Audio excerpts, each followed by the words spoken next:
तर्क जो हम शुरू करने वाले हैं, तो तर्क का हमें जो सिलेबस हमने देखा था, तो उसमें तर्क के प्रकार थे हमें। तो तर्क ये कहाँ से आता है? हमने देखा था कि नंबर सीरीज जो है, नंबर्स कहाँ से आते हैं, नंबर्स कैसे शुरू हुए थे वगैरह। तो उसमें हमने देखा था कि जो हम एक्सप्रेशन है, हमारा जो अनुभव है, वो हम जो बताते हैं, तो उसको हम स्पेसिफिकली जो चिन्ह है उसमें कुछ शब्द है, कुछ नंबर्स है।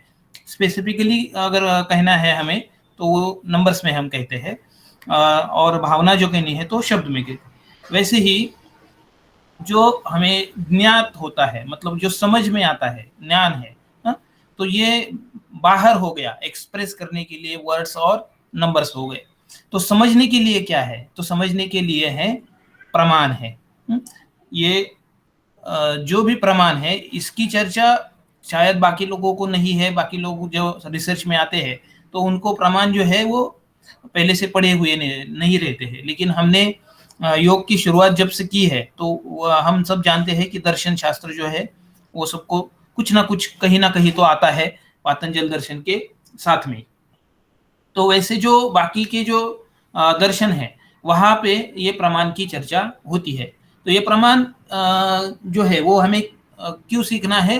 तो जो भी हम रिसर्च या जो भी हम हमारा एक्सप्रेशन है वो जो बताते हैं, तो उसमें जो समझना है, वो जो बताना है, उसमें 3 तरह के अनुभव ज्यादा करके आते हैं। एक तो हम आंखों से या इंद्रियों से, कुछ भी है जो पहचान अनुभव करते हैं, या तो त्वचा से है तो स्पर्श है, आंख से है तो देखना है। तो ऐसे जो भी इंद्रियों से अनुभव है वो प्रत्यक्ष कहे जाते हैं। दूसरा जो है, हम किसी से सुनते हैं या पढ़ते हैं, तो ये जो है ये शब्द आते हैं। लेकिन शब्द का एक मर्यादा है, प्रत्यक्ष की एक मर्यादा है, और सबसे ज्यादा जो इस्तेमाल होता है वो अनुमान प्रमाण है। यह सब हमने योग की शुरुआत की है, दर्शन का कुछ अभ्यास किया है, तो कहीं ना कहीं तो हमें गया है कि सबसे ज्यादा इस्तेमाल होने वाला जो प्रमाण है तो ये अनुमान प्रमाण है। तो ये अनुमान प्रमाण जो है, ये किसी जगह पे उसको ही तर्क बोला गया है, लॉजिक। ओके, तो लॉजिक जो है ये जब हमने ये दर्शन शास्त्र में देखा था, तो दर्शन शास्त्र में जो लॉजिक मतलब ये प्रमाण था, तो ये अलग अलग दर्शन में अलग अलग प्रमाण बताए गए हैं। तो इसका हम अगर संक्षेप में समझ ले, तो चारवाक ने प्रत्यक्ष बताया है, जैन और बौद्ध जो है उन्होंने प्रत्यक्ष और अपरोक्ष प्रत्यक्ष अनुमान बताया है। लेकिन ज्यादा करके जो लोगों ने बताया है उनमें 3 प्रमाण कॉमन है, प्रत्यक्ष, अनुमान और शब्द। इसलिए ये जो शब्द, ये जो प्रमाण है, तो इसमें हम 3 प्रमाण जो है उसमें से प्रत्यक्ष प्रमाण, शब्द प्रमाण, तो प्रत्यक्ष की चर्चा तो नहीं करते हैं, वो तो डायरेक्ट दिखाते हैं। शब्द जो है वो लिखे होते हैं या सुने होते हैं। लेकिन अनुमान जो है ये हमें कुछ परिस्थिति जन्य जो चीजें है वो जो उससे निकालना है। और यही हमें मैथ्स में भी या मैथमेटिक्स में भी आता है, लॉजिक में, या सिलोजिज्म करके जो युक्ति युक्त तर्क कहा है वहां भी आता है। तो ये प्रमा क्यों या ज्ञान का चीज है प्रमाण का, उसमें आता है ये प्रमाण। तो इसमें हम ज्यादा करके देखने वाले नहीं है। तो लेकिन अभी जो अगला अगला जो भी कुछ है, तो इसमें हमें ज्यादा करके जो इसमें दिया है, हमें आपको स्लाइड पीडीएफ शेयर किया है, तो उसमें जो आता है, एक मिनट में उसको भी शेयर करता हूं।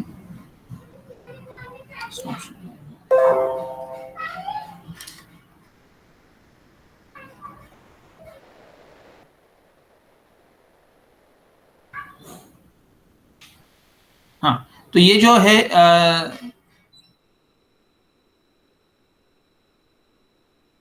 निगमनात्मक, आगमनात्मक, तो ये जो तर्क है, ये तर्क के जो प्रकार बताए गए हैं, तो तर्क के प्रकार जो बताए हैं उन्होंने, तो उनके बहुत सारे तरीके हैं, बहुत सारे प्रकार है।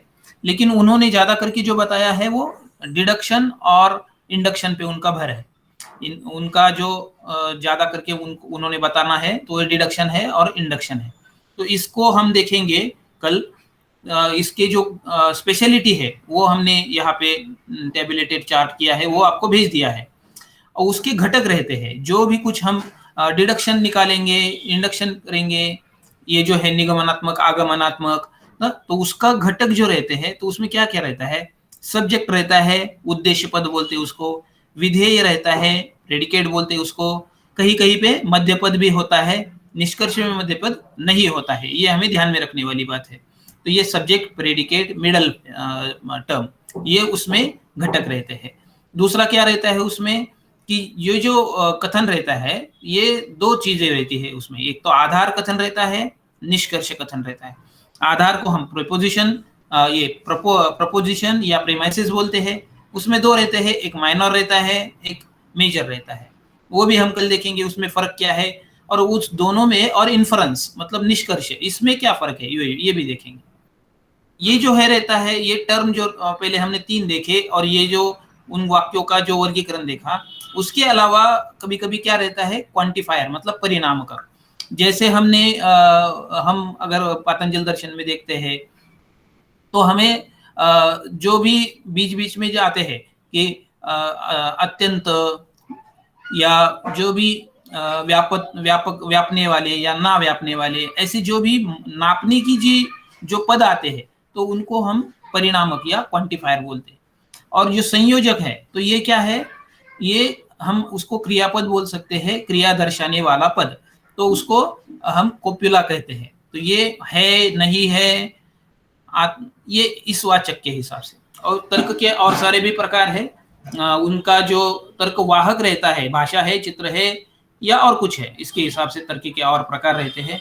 और ये जो तर्क है, ये जो हम निकालने वाले हैं कुछ कुछ वाक्यों से, कुछ शब्दों से, उनका एक क्रम रहता है, तो वो क्रम से जाएंगे तो उसको हम कैटेगोरिकल सिलॉजिज्म बोलेंगे, उसको हम हिंदी में न्याय संगतता बोलते हैं।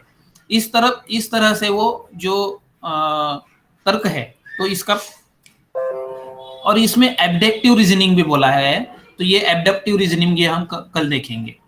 इसके बाद में जो वाक्य रहते हैं, तो ये ए आई ई ओ, ये मेन है, इस पे हमें हमेशा क्वेश्चन आता है, तो ये कैसे बनते हैं, ये भी हम देखने वाले हैं कल।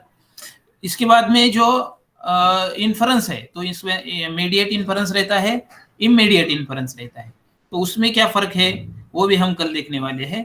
तो उसको हम पहचानेंगे कैसे, और दो वाक्य जो है उनका आपस में क्या रिलेशन रहता है, ये भी हम इसमें देखने वाले हैं। इसके बाद में उसका जो वाक्य है, ये परिवर्तन करके हमें उसका निष्कर्ष निकालना पड़ता है, या कुछ भी है और, तो ये सब देखने वाले हैं हम कल। तो वैसे देखा जाए तो टाइम खत्म हो गया है आज का, इसलिए हम यहाँ रुकते हैं। तो हम कल डिटेल में देखेंगे, कल जो पीडीएफ दी है आपको, वो आप देख लो, और भी कुछ मैं आज शेयर करूंगा, तो समझने में कल आसानी होगी। धन्यवाद। Thank you sir. हम बाकी सभी अगर फ्री हैं तो दूसरा लिंक है ग्रुप में, उसको ज्वाइन कर लेंगे 3:30 पर। राहुल सर भी उसको ज्वाइन करेंगे। Thank you sir. Thank you sir. Sir कल वाला पीडीएफ सबने लेफ्ट